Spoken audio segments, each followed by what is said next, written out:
dia ucapkan ketika saya masih mahasiswa dulu, mungkin saya nggak berkelahi dengan fisika. Satu waktu ada kuliah tentang kelas menengah dan perubahan politik. Saya nggak masuk kuliah itu karena saya diundang oleh mahasiswa untuk memberi ceramah di lantai 1, kuliahnya di lantai 2 tuh. Karena saya nggak masuk, kelasnya kosong. Kelas si dokter ini, kelasnya pindah ke tempat saya karena mereka mau dengar teori-teori alternatif tuh. Saya membayangkan seluruh kedunguan tiba-tiba hadir hari ini. Kampus tidak punya ide tentang perubahan, kelas menengah tidak punya ide tentang perubahan.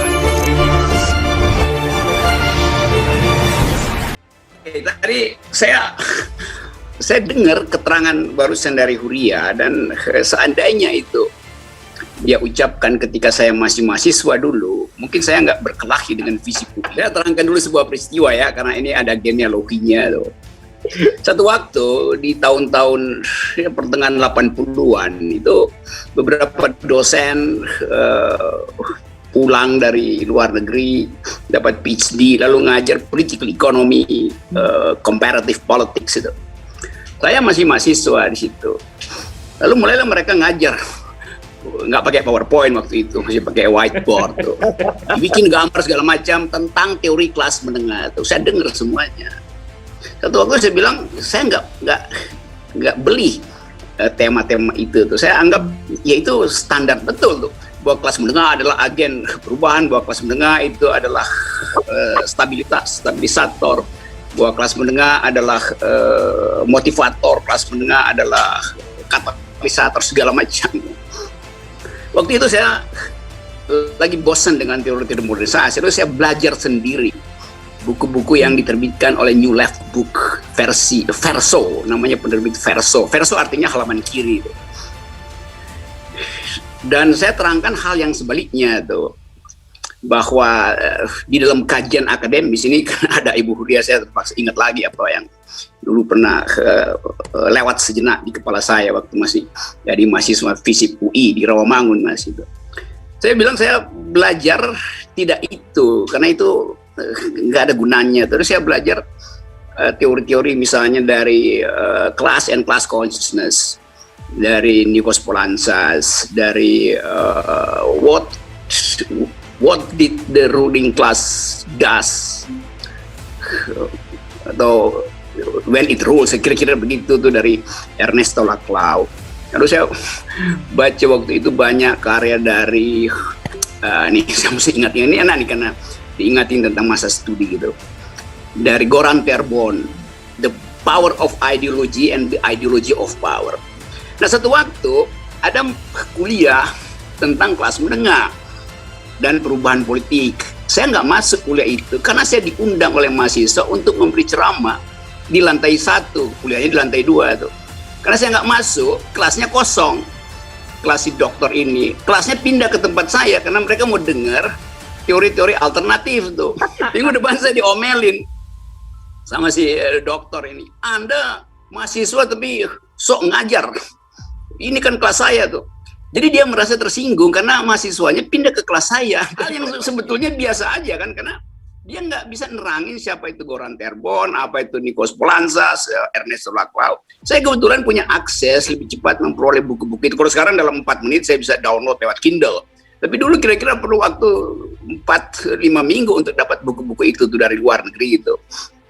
Jadi saya membaca buku-buku itu, mulai teori kelas menengah dari Hegel, bahwa kelas menengah itu, bourgeois itu artinya orang yang keluar dari tatanan feodal lalu masuk ke era kekotaan, sehingga keterikatan mekanis, bukan lagi organik di dalam teori-teori kebudayaan itu. Jadi Gesellschaft bukan lagi Gemeinschaft. Jadi bagian-bagian ini yang menarik tadi diterangkan. Saya kasih catatan kaki nih pada papernya Huria aja supaya ada, karena ini banyak mahasiswa di sini. Jadi kita sebetulnya tadi saya terangkan nih, si dosennya marah. Jadi kelihatannya bahwa egonya terganggu karena pengetahuannya saya lecehkan.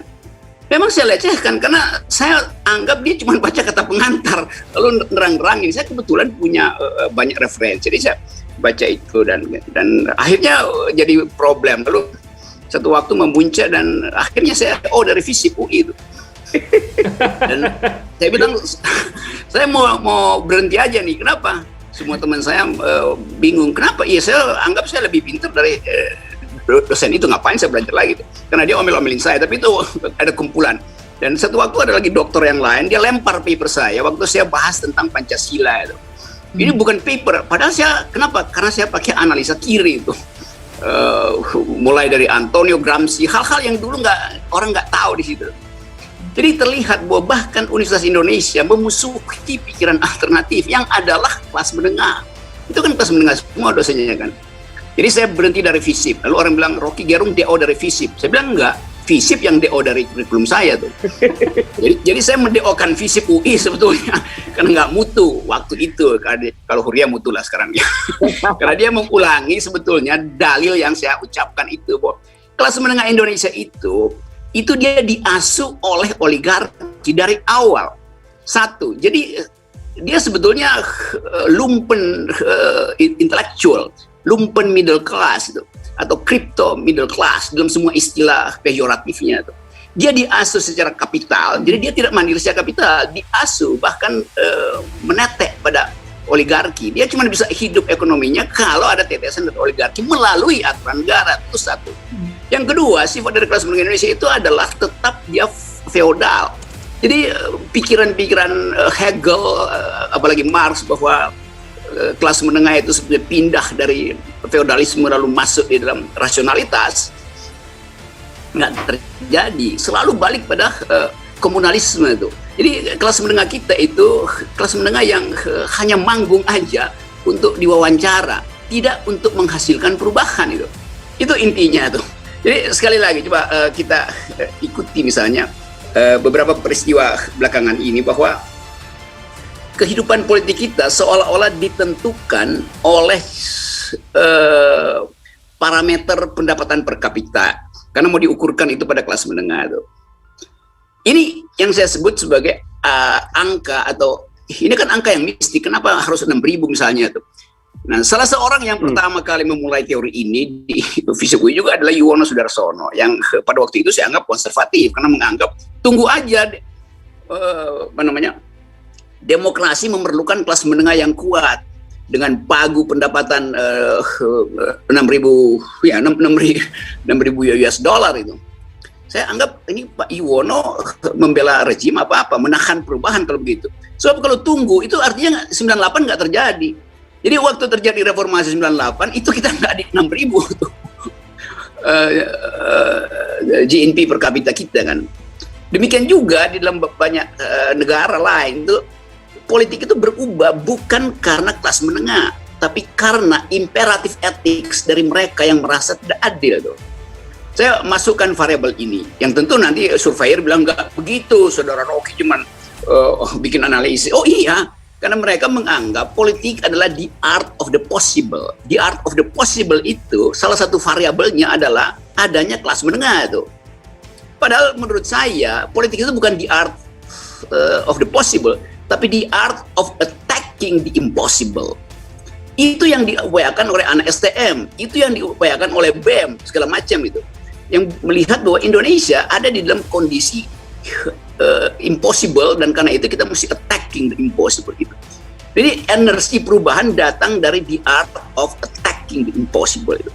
Nah, jalan pikiran ini yang kadang-kala dianggap sebagai radikal, makar. Jadi kalau kita pakai teori kelas menengah itu artinya kita tidak boleh berpikir radikal. Jadi tunggu aja sampai ekonominya meroket. Nah, kalau meroketnya itu tidak berhasil, maka nanti akan dikeluarkan dari dalam kantong untuk membeli roket yang 11 triliun. Jadi itu intinya jadinya kan. Jadi sebetulnya kita ditawan oleh semacam kecemasan sehingga pemerintah bilang bahwa ya udah nanti kalau kelas menengah tumbuh baru kita bisa lakukan demokratisasi.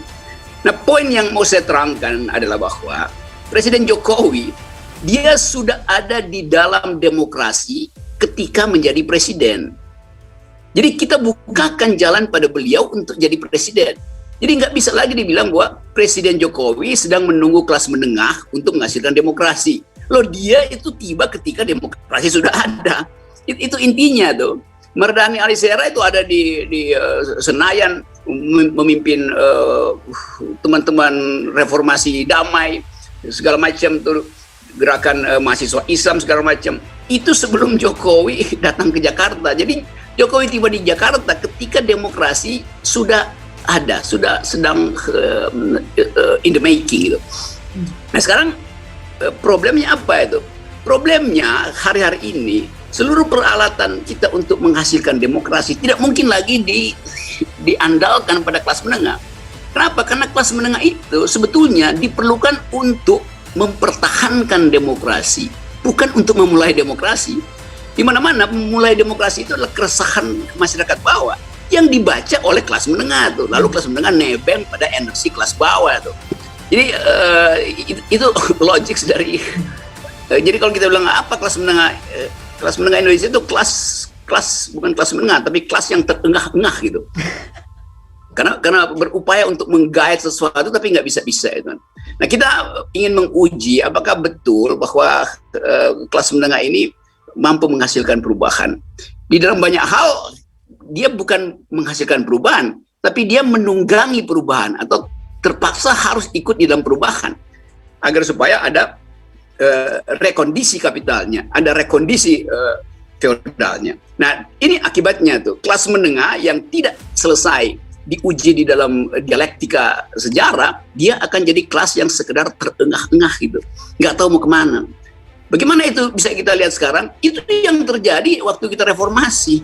Kelas menengahnya tidak mereformasi diri, sehingga mental feodal masih terikat dalam kelas menengah. Yang sekarang ada di DPR itu kelas menengah politik itu feodal semua tuh kan. Yang berikut adalah kelas menengah yang secara kapital juga itu nunggu spill over dari bisnis besar, dia bukan mandiri itu. Jadi negara sebetulnya mempertahankan kondisi keterengah-engahan kelas menengah ini untuk memanipulasi kekuasaan tuh.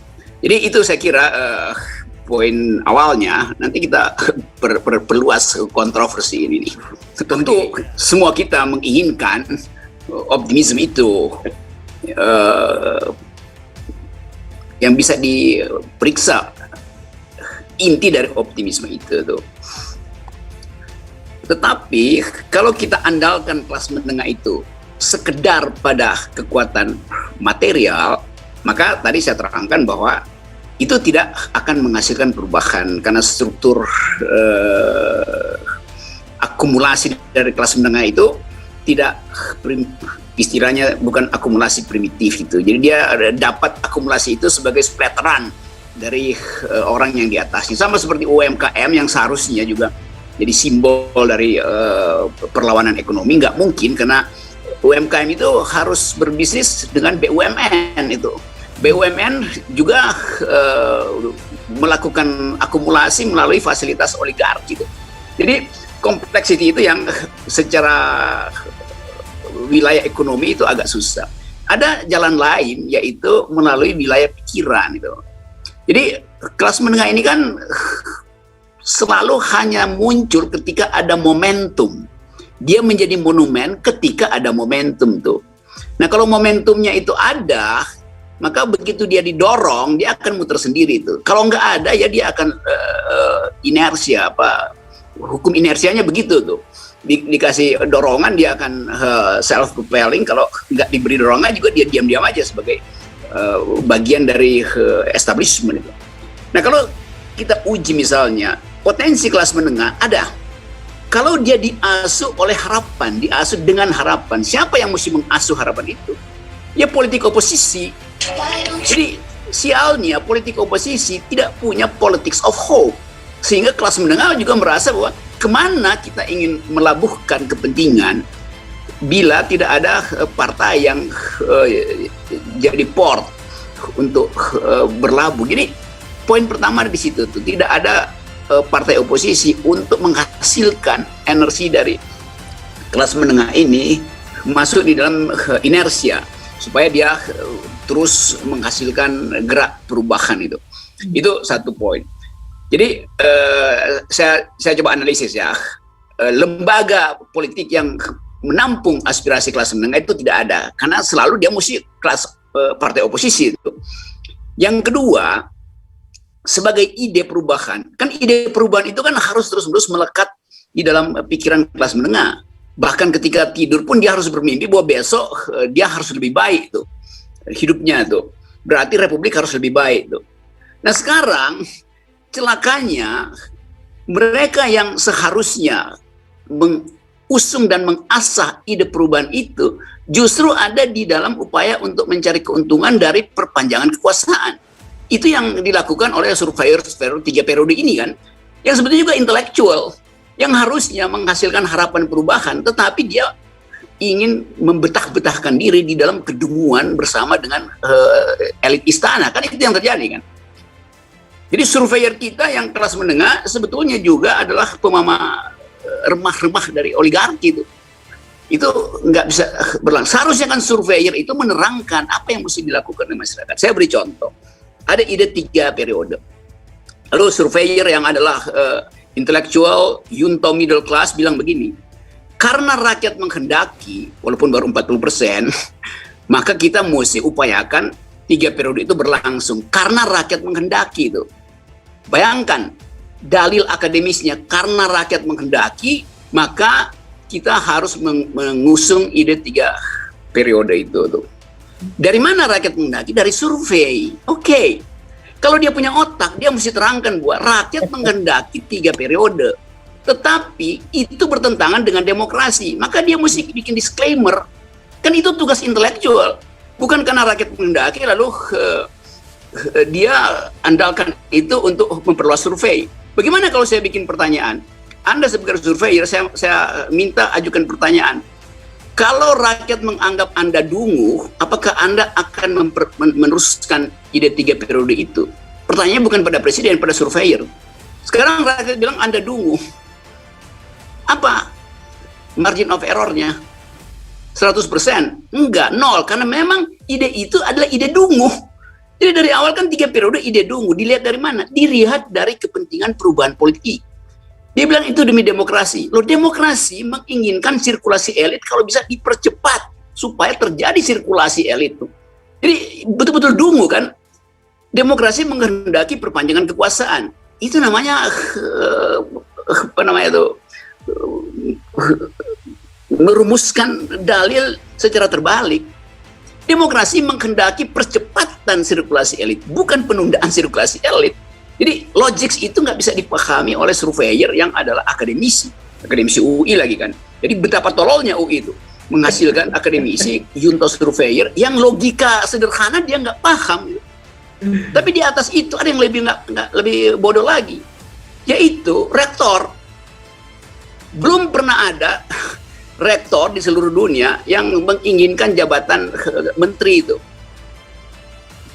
Bahkan di Amerika itu biasanya setelah jadi menteri baru jadi rektor, karena dianggap rektor itu lebih mewah dari menteri itu. Siapa yang jadi contoh selalu tuh? Lawrence Summers. Iya, itu rektor Harvard. Itu lebih mewah daripada ketika dia jadi menteri ekonominya, penasihat ekonominya Clinton. Nah kita di Indonesia nih, UI misalnya itu tetap terlihat ambisi dari rektor untuk jadi menteri. Karena itu dia abaikan pikiran kritis dari kelas menengah kampus itu. Melarang secara diam-diam seminar, untuk mempersoalkan Omnibus Law, untuk mempersoalkan Minerba segala macam itu. Jadi intelektual yang adalah sponsor dari perubahan sebagai penuntun ide justru tidak menginginkan perubahan politik. Dia ingin dapat tambahan kekuasaan itu. Jadi saya membayangkan seluruh kedunguan tiba-tiba hadir hari ini. Kampus tidak punya ide tentang perubahan, kelas menengah tidak punya ide tentang perubahan, karena tadi soal menyusu pada oligarki. Bahkan institusi yang menandakan tempat berkumpulnya kelas menengah secara ekonomi, yaitu Kadin, sampai sekarang udah 3-4 kali ditunda pemilihannya. Kenapa? Karena belum sesuai dengan rencana istana. Bayangkan Kadin sebagai motor dari kelas menengah itu harus nunggu sinyal dari istana. Siapa yang akan jadi ketua Kadin? Beroperasi di situ intelijen, beroperasi di situ seluruh kepentingan oligarki. Jadi sebagai lembaga independen pun Kadin nggak bisa lepas dari tutorisasi kekuasaan. Jadi dungu lagi di situ kan. Jadi kumpulan kedunguan ini yang membatalkan harapan publik untuk menghasilkan demokrasi via middle class. Nah, itu yang sebetulnya jadi problem kita. Nah, karena itu energi itu akhirnya diambil alih oleh anak jalanan, oleh anak STM, oleh BEM segala macam. Itu kalau itu saya setuju dan saya pikir memang harus begitu keadaan. Jadi dengan cara itu kita mengupayakan perubahan. Bagaimana perubahan itu bisa berlangsung? Tunggu 2024. Ya harusnya begitu. Kalau Pak Mardhani tentu harus tunggu 2024 karena itu partai politik resmi itu. Tapi kelas menengah yang tidak kuat lagi menunggu 2024 menganggap bahwa 2024 itu adalah kesempatan oligarki untuk beternak ulang kelas menengah yang busuk ini nih. Jadi saya bikin dalil terbalik lagi. Kalau ingin perubahan politik, harusnya jangan tunggu 2024. Karena 2024 adalah fasilitas resmi negara yang juga diintai oleh oligarki untuk beternak politisi baru tuh. Nah, karena itu kalau mau perubahan politik sebelum 2024, di luar skema supaya oligarki kaget bahwa ada pikiran baru dari UI melalui Huria, melalui Mardhani, tapi jangan resmi ya Mardhani ya, lewat orang ketiga untuk mempercepat perubahan politik gitu. Saya kira itu dari situ kita bisa mengintip peluang kelas menengah untuk bermain di situ. Jadi kelas menengah menunggu sebetulnya suatu perubahan di luar sistem yang resmi, sistem elektoral gitu, putaran normalnya. Karena kalau normal itu artinya kelas menengah juga akan dihisap lagi oleh oligarki. Nah, semoga dalil ini bisa jadi viral, lalu kita bikin pertemuan baru untuk memutuskan. Kalau terjadi perubahan sebelum 2024, itu bukan inkonstitusional, tapi itu ekstra konstitusional. Nah, keterangan pembenarnya itu nanti kita minta Visip UI melalui Huria untuk carikan dalilnya dan teorinya. Ya, oke. Saya bertemu dengan macam-macam kelompok. Saya kemarin dari Solo bertemu dengan milenial Solo itu. Bayangkan ini milenial Solo, perempuan lagi nih yang disebut milenials demi perubahan itu. Kelompok feminis aktivis itu. Dan semua menganggap bahwa politik Solo itu adalah politik feodal gitu kan. Dan itu terang-terangan aja. Jadi dia juga adalah middle class intellectual yang sedang membayangkan the other kind of Indonesian politics itu melalui perspektif feminisme itu. Jadi dia menguji kebijakan-kebijakan negara yang bertentangan dengan rasa keadilan publik, apalagi rasa keadilan perempuan. Jadi tetap ada harapan. Saya juga dapat banyak undangan dari BEM Indonesia itu. Setiap hari kira-kira ada 20 atau 30 permintaan webinar dengan BEM. Saya bisa penuhi paling satu minggu 4-5 itu. Ini bayangkan itu. Jadi ada keresahan sebetulnya itu. Dan keresahan itu adalah legitim. Karena menyaksikan pemburukan ekonomi dan menganggap dalam analisis mereka tidak mungkin Indonesia itu dipertahankan sampai 2024. Jadi orang cari momentum sekarang. Tapi tentu tadi saya terangkan bahwa tinggal merumuskan apakah ini konstitusional atau tidak konstitusional. Sekaligus menguji tadi saya sebutkan bukunya Ernesto Laclau, What Does the Ruling Class What Do the Ruling Class What does the ruling class do when it rules gitu. Jadi bagian-bagian semacam ini juga jadi perhatian di publik tuh. Saya lihat banyak betul karyawan atau pengusaha muda yang resah. Nah, keresahan itu yang mesti diorganisir dengan ide itu kan. Tapi nanti kita disebut tuh ide-ide doang. Memang perubahan itu harus ada dasar akademisnya tuh supaya kita tertibkan gerakan ini mengikuti hukum-hukum yang bisa dipertanggungjawabkan dengan secara rasional. Di mana itu dibicarakan? Ya di tingkat ide. Yang kita bicarakan di ILTS semuanya dalam tingkat ide. Jangan dianggap sebagai makar nih. Kan nggak mungkin Mardhani Alisera makar kan? Karena dia tahu bahwa setelah 2024 perubahan politik pasti terjadi. Dan PKS saya dukung supaya mengisi kursi-kursi kosong di dalam kekuasaan ini dengan secara etik gitu. Nah itu sebetulnya. Jadi menjawab hal tadi, tetap energi itu tersedia. Karena tidak mungkin ada semacam kevakuman di dalam politik. Politik itu selalu diisi, entah secara natural, entah secara radikal. Itu cuma soal kesempatan momentum yang diberikan oleh sejarah. Baik. Ya tadi bagus tadi uraian akademis yang syarat etik dari Ibu Huria itu.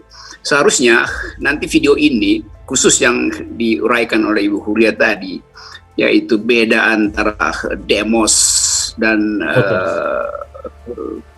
voters, beda antara demos dan konsumen, beda antara demos taxpayer, itu bagian itu tolong dikirimkan kepada Pak Mahfud MD, Pak Prabowo Subianto, dan Ibu Sri Mulyani itu, supaya mereka paham itu bahwa dia itu dipilih karena ada demos, bukan karena ada partai, bukan karena ada oligarki itu. Itu yang harus dipahami oleh mereka itu tuh, hal yang paling simpel di dalam demokrasi. Tapi juga dengan cara itu, dengan memperlihatkan esensi dari demokrasi, itu demos itu, kita menghendaki agar supaya politik ini dirawat dengan pikiran. Karena sebetulnya salah satu definisi demokrasi, kita biasa menganggap demokrasi adalah pemerintahan dari, oleh, dan untuk rakyat, untuk demos. Tapi sebetulnya demos-demos ini, bahkan dalam tradisi awal demokrasi Yunani, adalah mereka yang berpikir. Demos artinya orang yang berpikir gitu. Karena itu demokrasi artinya the government of reason through the government by the people. Pemerintahan akal melalui pemerintahan orang, itu demokrasi itu. Jadi orang yang berakal sehatlah yang harusnya memerintah itu. Ini intinya itu. Jadi saya sambungkan aja apa yang disebut oleh Surya tadi, bahwa demokrasi is the government of reason through the government by the people. Itu intinya. Nah, tema ini yang saya kira kita kuatkan supaya akademisi juga bertanggung jawab terhadap jalan ke depan bangsa ini. Bukan dengan mensponsori bagian-bagian dulu dari politik bebal kita, yaitu 3 periode. Itu sebetulnya intinya. Dengan cara itu kita masih bisa membayangkan, Ben Anderson mungkin menganggap, wah ini masih bicara tentang imagined community, bahwa Indonesia belum selesai. Indonesia ada di dalam bayangan, dan dalam bayangan itu kita ingin isi imajinasi itu dengan akal pikiran. Hanya dengan itu kita dituntun untuk melampaui kedunguan-kedunguan hari-hari.